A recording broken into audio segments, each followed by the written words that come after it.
नमस्कार, जय हिंद। मैं हूं मनीष झा और आप देख रहे हैं मनीष लॉ क्लासेस।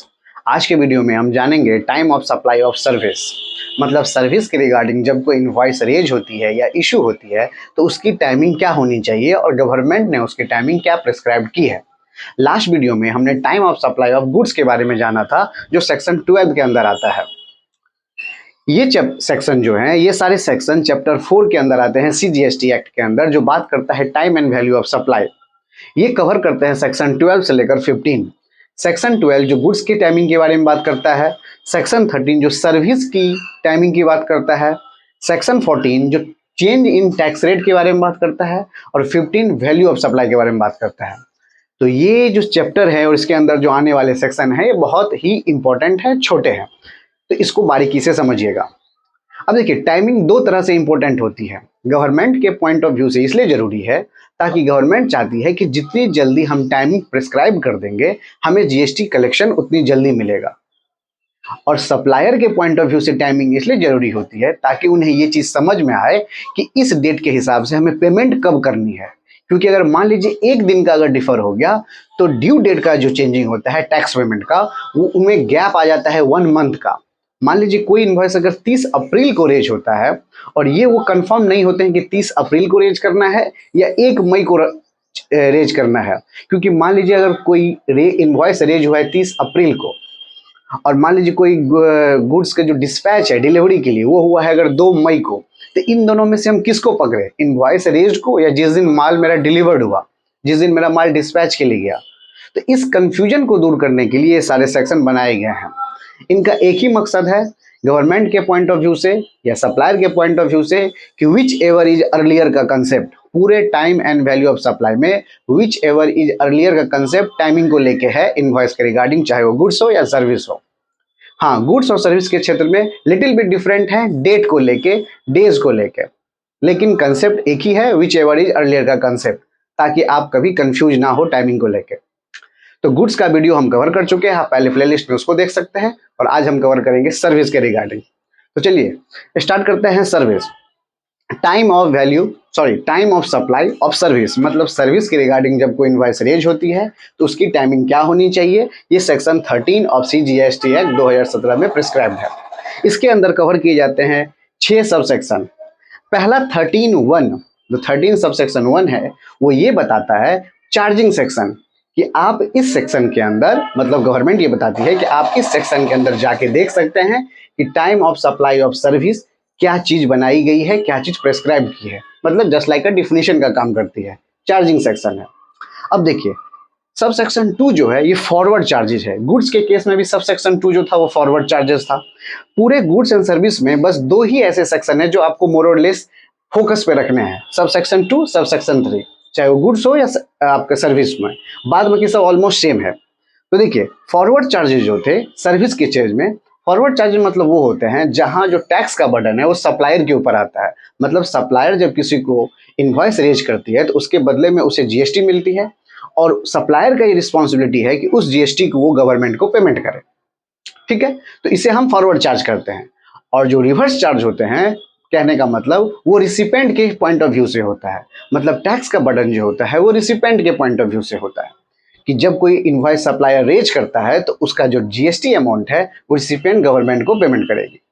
तो सब सेक्शन 2 जो फॉरवर्ड चार्ज की बात करता है, इसमें 2 चीज को ध्यान में रखिएगा। Date of issue of invoice, मतलब इनवॉइस जिस दिन इशू हुआ वो डेट, और date of payment of receipt, मतलब जिस दिन पैसा मिला सप्लायर के पॉइंट ऑफ व्यू से, जिस दिन हम इनवॉइस रेज किए या जिस दिन हमें पैसा मिला, इन दोनों में विच एवर इज अर्लियर का कंसेप्ट, मैंने पहले कौन हुआ, हम पहले पैसा मिला मुझे या पहले हमने इनवॉइस रेज किया, इन दोनों में जो पहले आएगा उसी के बिहाफ में हमें सब time of supply of service रखना होगा, मतलब सर्विस का टाइमिंग बताना होगा। अब यहाँ पे एक चीज ध्यान दीजिएगा, यहाँ लास्ट डेट जो रेफर सेक्शन 31 के हिसाब से है, कि लास्ट डेट किसको माना जाएगा। गुड्स के क्षेत्र में हमने लास्ट डेट माना था, कि मान लीजिए गुड्स के क्षेत्र में हमने क्या बताया था, LIP, मतलब last date invoice raise payment, मतलब हमने आज इनवॉइस रेज किया, लास्ट डेट जो होगा वो मेरा डिस्पैच वाला होगा, और P जो होगा वो मेरा पेमेंट वाला होगा। लेकिन सर्विस के केस में बताता है कि आप तो सर्विस दे दिए, हमने आज इनवॉइस रेज कर दिया, अब इसका लास्ट डेट कब होगा, इसमें तो कुछ डिस्पैच नहीं हो रहा है, तो इसका लास्ट डेट नॉर्मल सप्लायर के लिए 30 दिन रखा गया है कि आपको 30 दिन के अंदर अंदर इनवॉइस रेज करना है। जिस दिन आपने सर्विस दे दिया, सर्विस देने के बाद 30 दिन के अंदर अंदर इनवॉइस रेज करना है। या अगर कोई बैंकिंग या नॉन बैंकिंग है तो उनके लिए ये 45 डे है। अगर वो इनवॉइस रेज करते हैं तो सर्विस देने के बाद 45 दिन के अंदर उन्हें इनवॉइस रेज करना होगा। दो कंडीशन समझ गए। और तीसरा था date of payment of receipt, या जिस दिन पैसा मिला। तो इन तीनों में जो चीज पहले आएगी हम उसे ही timing of supply of service मानेंगे। आई होप बहुत ही छोटा कंसेप्ट है, बहुत ही क्लियर कंसेप्ट है। क्लियर हुई होगी आपको। देखिए इसमें आपको एक चीज और बताए थे हम गुड्स के क्षेत्र में कि जब एडवांस मिलता है गुड्स के बिहाफ में कोई पेमेंट तो उसके ऊपर जीएसटी नहीं है, लेकिन सर्विस के बिहाफ में अगर कोई एडवांस पेमेंट आती है तो उसके ऊपर जीएसटी एप्लीकेबल है। तो अगर एडवांस में पेमेंट आ जाती है और बाद में अगर इनवॉइस आप रेज करते हैं तो डेट ऑफ जो सप्लाई ऑफ सर्विस होगी वो एडवांस पेमेंट के हिसाब से होगी। तो इस चीज को ध्यान में रखिएगा। यहाँ पे विच एवर अर्लियर का कंसेप्ट है वही तीन चीज, जिस दिन आप इनवॉइस रेज करते हैं या लास्ट डेट, ठीक है, और तीसरा था डेट ऑफ पेमेंट। इन तीनों में जो चीज पहले आएगी उसके हिसाब से हम टाइमिंग को मानेंगे। देखिए सब सेक्शन 3 ये बात करता है रिवर्स चार्ज का। रिवर्स चार्ज में मैंने आपको बताया था जो बर्डन ऑफ लायबिलिटी होता है वो रिसिपेंट के ऊपर होता है, और फॉरवर्ड चार्ज में हम सप्लायर के पॉइंट ऑफ व्यू से देखते हैं। यहाँ बर्डन जो होता है वो सप्लायर के हिसाब से होता है, और रिवर्स चार्ज में होता है रिसिपेंट के हिसाब से। मतलब सप्लायर ने इनवॉइस रेज कर दिया, अब उसके ऊपर जो भी टैक्स आएगा वो सारे रिस्पॉन्सिबिलिटी कौन पेमेंट करेंगे? रिसिपेंट, वो गवर्नमेंट को पेमेंट करेंगे। क्लियर है। यहाँ हम रिसिपेंट के हिसाब से देखेंगे। Date of payment entered in the recipient books of account. ध्यान दीजिएगा, बुक्स ऑफ अकाउंट में जिस दिन रिसिपेंट मेंशन करेगा कि हमने इनको पेमेंट कर दिया उस दिन का एक डेट हो गया।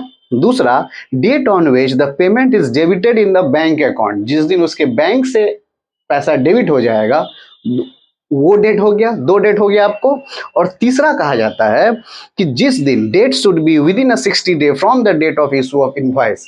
मान लीजिए सप्लायर ने जब इनवॉइस रेज किया उसके 60 दिन के अंदर उसे इन दोनों डेट के बीच में विच एवर इज अर्लियर का कंसेप्ट को यूज करना पड़ेगा। सप्लायर ने इनवॉइस रेज कर दिया, अब इसके 60 दिन के अंदर या तो उसे अपने बुक्स में एंट्री करना होगा या तो उसे पेमेंट करना होगा।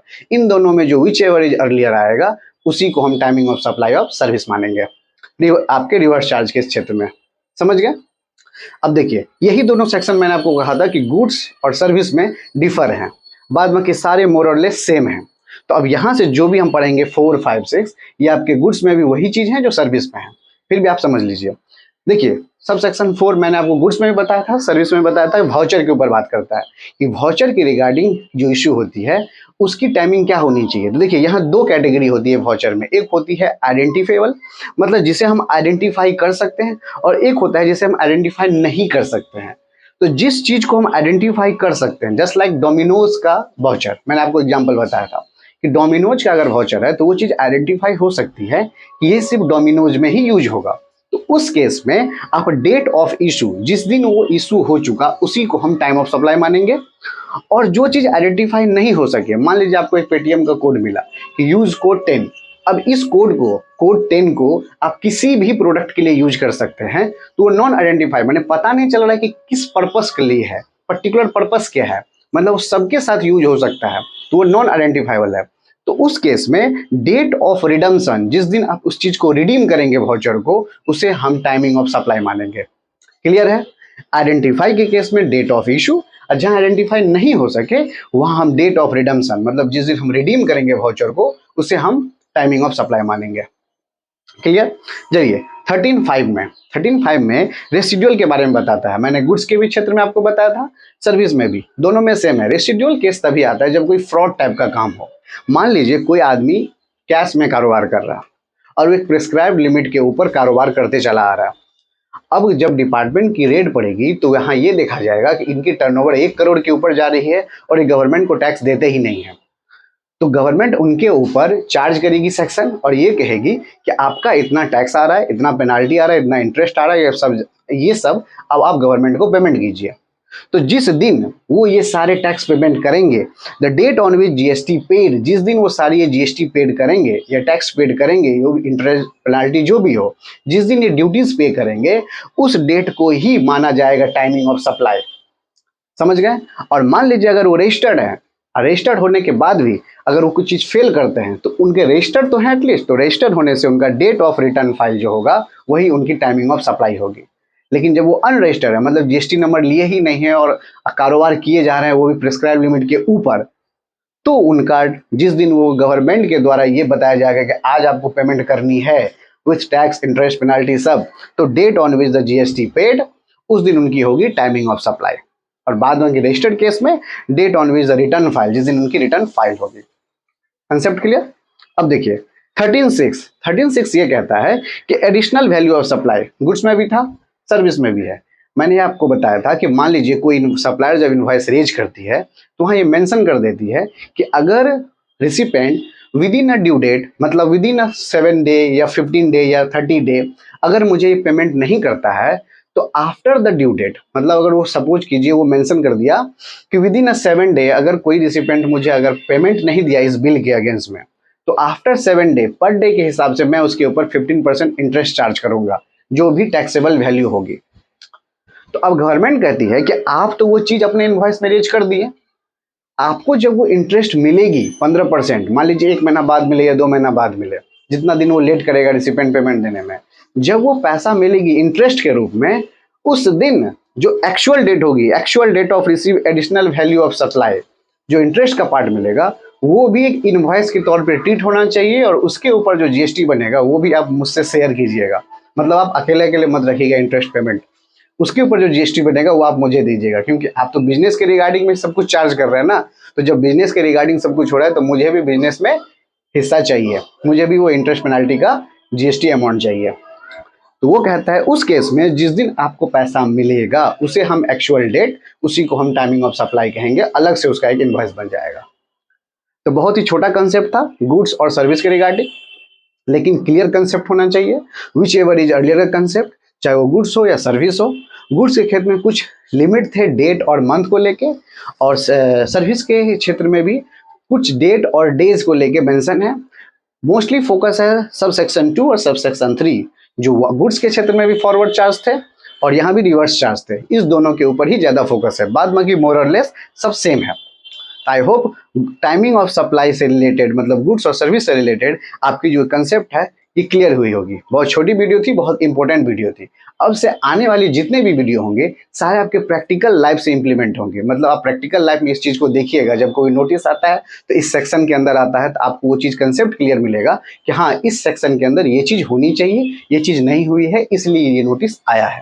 फिर उसका आप वो चीज़ का जवाब या आप आंसर जो है वो रेडी कर सकते हैं। तो मिलते हैं आपके साथ नेक्स्ट वीडियो में कुछ अलग सेक्शन के साथ, कुछ इन्फॉर्मेटिव सेक्शन के साथ। टिल देन, जय Hind and thanks for watching.